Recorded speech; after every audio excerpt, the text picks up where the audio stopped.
guys, Zach with Zach's GT Garage here. I'm just going to make a short video here. As you can see, it looks like my throwout bearing in the Mustang had come out of the clutch fork. My guess is that, for all I know, that could be the original clutch fork or a very old one, and the prongs could be wore out. And that could have caused the throwout bearing to slip out of the clutch fork, which would make sense because I recently had trouble putting it into gear, and when I would go put it into like first, for instance, and go start the car with the clutch all the way in, it would want to launch forward. So obviously something was wrong.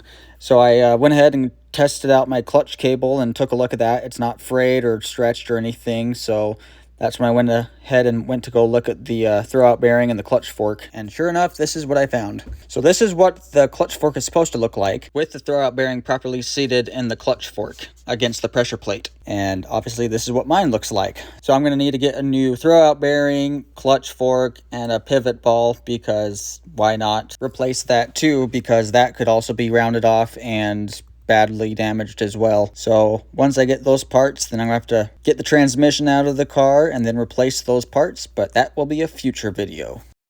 Thanks guys for watching. Go ahead and like and subscribe if you'd like, and we'll see you next time.